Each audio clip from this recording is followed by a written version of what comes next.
Venezuela کے صدر Maduro new York کی عدالت میں پیش۔ نیکولس مادورو کو نیو یارک میں مینہٹن کی ایک وفاقی عدالت میں پیش کیا گیا۔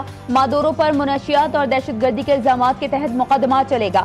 امریکی میڈیا کے مطابق امریکی پروسیکیوٹرز کا دعویٰ ہے کہ مادورو نے اپنے دور حکومت میں ملک کو منشیات کی کارٹیلز کا اڈا بنا دیا تھا۔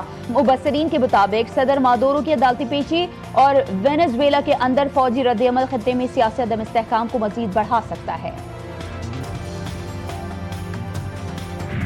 پنجاب کو زیادہ پیسہ ملنے کا جھوٹ بولا جاتا ہے۔ پیسہ ہر صوبے کے پاس ہے، صرف کام کرنے کی نیت اور ارادے کی کمی ہے۔ لاہور میں نیشنل ورکشاپ بلوچستان کے شرکت سے خطاب کرتے ہوئے وزیر اعلیٰ پنجاب مریم نواز شریف کا کہنا تھا کہ لوگ وزیر اعلیٰ بن کر پروٹوکول اور سیاست پر توجہ دیتے ہیں۔ وہ سمجھتی ہیں کہ اچھی گورننس سے بہتر کوئی سیاست نہیں، سیاست عوام کی خدمت کرنے کا نام ہے۔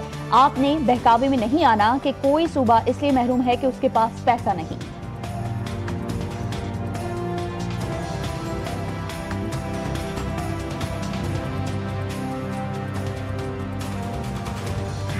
یونیورسٹی آف لاہور میں خودکشی کی کوشش کرنے والی طالبہ کے علاج کے لیے خصوصی میڈیکل بورڈ قائم۔ لاہور جنرل اسپتال انتظامیہ کے مطابق 4 رکنی میڈیکل بورڈ کی سربراہی پروفیسر ڈاکٹر جودت سلیم کریں گے۔ ڈی آئی جی فیصل کامران کا اس حوالے سے کہنا ہے کہ متاثرہ طالبہ خیریت سے ہیں، اسے کوئی ہیڈ انجری نہیں، طالبہ کی ٹانگیں فریکچر ہوئی ہیں، اسے ہوش نہیں آیا لیکن حالت خطرے سے باہر ہے۔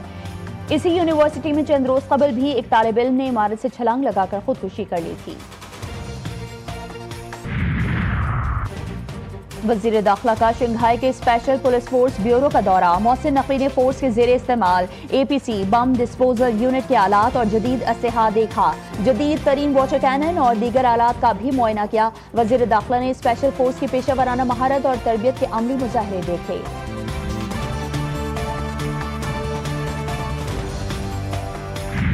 مشرق وسطی میں ایک نئی جنگ کے خدشات۔ وینزویلا پر حملے کی آڑ میں امریکہ اور اسرائیل کا ایران پر حملہ کرنے کا پلان۔ امریکی صدر نے ایران میں ہونے والے ناکام مظاہروں پر رد عمل دیتے ہوئے کہا کہ ایران نے اگر اپنے مظاہرین کو قتل کیا تو اس پر حملہ کر دیں گے۔ ادھر اسرائیل نے جنگی کابینہ کے اجلاس میں ایران پر حملے کی تیاری کر لی۔ ایرانی سپریم لیڈر کا سخت رد عمل، کہا کہ اپنے دفاع کا حق رکھتے ہیں۔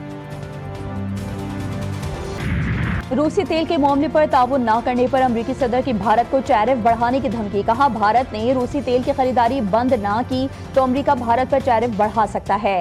امریکہ کو وینزویلا میں تیل اور دیگر وسائل تک مکمل رسائی حاصل ہونی چاہیے۔ وینزویلا میں اقتدار سنبھالنے والی نائب صدر ڈیلسی روڈریگز اور خطے کے دیگر ممالک کو بھی دھمکیاں۔ بولے ڈیلسی نے درست کام نہیں کیا تو مادورو سے بھی زیادہ بھاری قیمت چکانا پڑے گی۔ پنجگور کے علاقے چپکان بازار میں مسجد کے قریب دھماکہ، ایک شخص جاں بحق، بچوں سمیت 9 افراد زخمی۔ بنو میں سی ٹی ڈی اور لکی مروت پولیس کی کامیاب کارروائی۔ پردل بیگو خیل کے علاقے میں انٹیلیجنس بیسڈ آپریشن میں 3 خارجی مار گرائے۔ ہلاک دہشت گرد پولیس پر حملوں، دہشت گردی، قتل اور اقدام قتل کے مقدمات میں مطلوب تھے۔ اسلحہ، موبائل فونز اور 3 کالعدم تنظیم کے کارڈز بھی برآمد۔ ہلاک دہشت گردوں میں خطرناک ٹارگٹ کلر بھی شامل۔ اسٹاک ایکسچینج میں نیا ریکارڈ قائم، انڈیکس 1,82,000 کی نئی سطح پر بند۔ سونا پھر مہنگا، فی تولہ سونے کی قیمت میں 10,200 روپے کا اضافہ، 4,72,500 روپے کا ہو گیا۔ 10 گرام سونا 8,800 روپے اضافے سے 3,99,458 روپے کا ہو گیا۔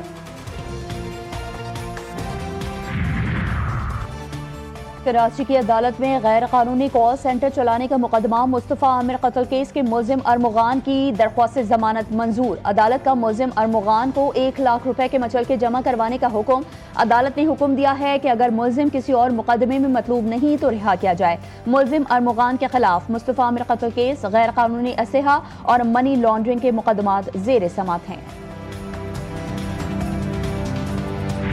خیبر پختونخوا میں فتنہ الخوارج سرگرم، لکی مروت کے علاقے بیگو خیل روڈ پر ناورخیل موڑ کے قریب لکی سیمنٹ فیکٹری کی گاڑی پر IED دھماکہ، ایک شخص جاں بحق، 2 خواتین سمیت 9 افراد زخمی۔ زخمیوں کو سٹی اسپتال منتقل کیا گیا، تشویشناک حالت کے باعث بعض زخمی بنو ریفر کر دیے گئے۔ پاکستان سمیت دنیا بھر میں کشمیری آج یوم حق خود ارادیت منا رہے ہیں۔ 5 جنوری 1949 کو اقوام متحدہ کی کمیشن برائے پاکستان اور بھارت نے کشمیریوں کے لیے حق خود ارادیت یعنی رائے شماری کی قرارداد منظور کی تھی۔ قرارداد کے باوجود مقبوضہ کشمیر کے لوگوں پر عرصہ حیات تنگ شدید سردی کے باوجود آزاد کشمیر کے دارالحکومت مظفرآباد کے آزادی چوک پر رات کو مشعل بردار ریلی نکالی گئی۔ بھارتی مظالم کے خلاف احتجاج کیا گیا۔ صدر اور وزیر اعظم کا کشمیریوں کی یوم حق خود ارادیت پر پرامن اور عوام کی امنگوں کے مطابق حل کے عزم کا اظہار۔ کشمیری حریت رہنما یاسین ملک کی اہلیہ مشال ملک نے کہا کہ آج کشمیریوں کے حق خود ارادیت کا دن ہے۔ مقبوضہ کشمیر کے عوام بھارتی قابض افواج کے مظالم کا سامنا کر رہے ہیں۔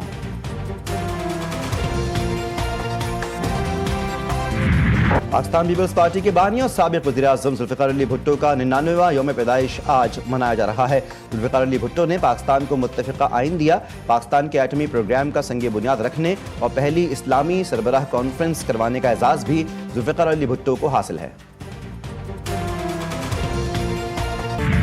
ملک کے بالائی علاقے شدید سردی کے لپیٹ میں، جھیلیں جم گئیں، پہاڑوں پر سفیدی چھا گئی۔ آزاد کشمیر، خیبر پختونخوا، گلگت بلتستان کے سیاحتی مقامات کی رونقیں بڑھ گئیں۔ اسلام آباد میں خشک سردی اور دھند کا راج، محکمہ موسمیات کے مطابق بارش کا کوئی امکان نہیں۔ لاہور میں بھی سردی بڑھ گئی، دھند میں کمی، ملکہ کوہسار مری میں برفباری کے بعد دھوپ نکلنے سے نظارے دلکش ہو گئے۔